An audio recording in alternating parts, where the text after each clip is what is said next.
Hello everyone and welcome back to another episode of Bible Basics with the Boys. And on today's episode, we're going to be talking about calling.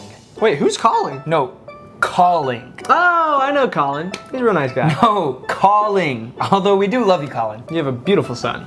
Before we dive into this conversation, we want to preface by saying that we understand that calling is a very broad concept. And if we were to talk about calling, like everything that is known about calling, it would take like, How long?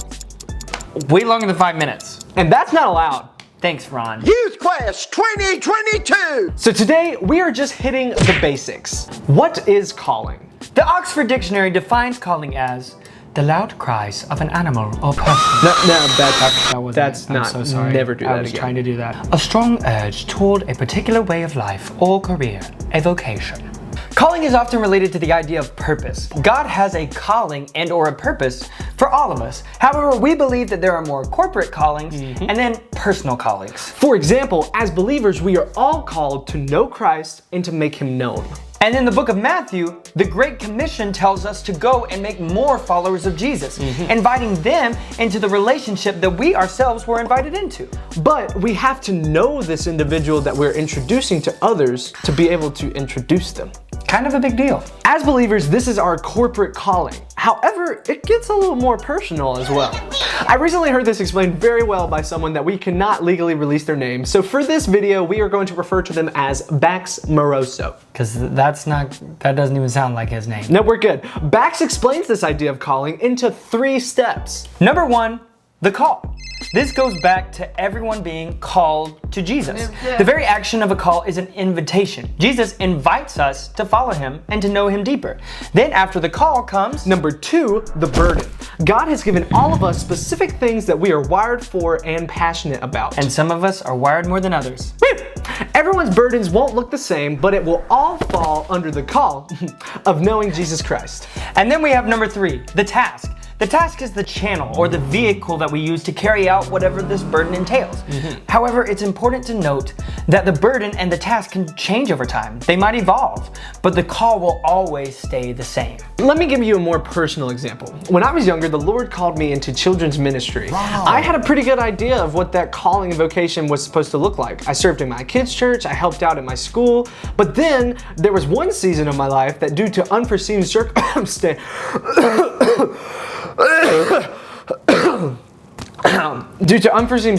we weren't allowed to meet anymore. And I started developing new gifts and new passions. I got confused because I thought maybe I'd lost my initial calling. However, the Lord used that time to show me that a calling is not so easily changed or lost. Don't get lost in the sauce. Romans 11:29 says, "For God's gift and his call can never be withdrawn. Through using these gifts to serve God, he used me to minister to children in ways I never could have imagined possible before. And even though that season had changed, my calling remained constant and the same." Now, this is not to say that your calling is defined by gifts. Just because you can't do something as well as someone else doesn't mean that you're called any less. Absolutely not. We grow in those abilities so that we can become more effective in our calling, not because they make us who we are. You're not called to do something, you're called to be someone. So now comes the big question. How do we find our calling? Where is it? Where's the calling? Where is it? Where is the calling? Now this is a whole can of beans just waiting to be spilled out and chowed down on. The revelation of one's calling is a process, one that I would argue never truly ends. But it all starts in knowing Jesus.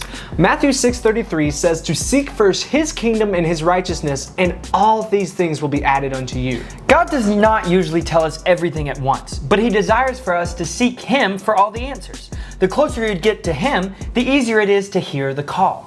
Being intentional in spending time in your word and remaining obedient to his commands is a great place to start. And also look for opportunities to serve in your church and in your community. Pursuing calling is a daily journey that takes place one step at a time. Don't be afraid to try new things for the Lord. And remember, this is all scratching the surface of calling. We highly encourage you to dig into this for yourself and to find the truth. We here at Bible Basics aren't trying to tell you what to think, but how to think. God is calling you right now into something big. The question is, are you hearing it? And are you going to answer? Bible Basics with the Boys.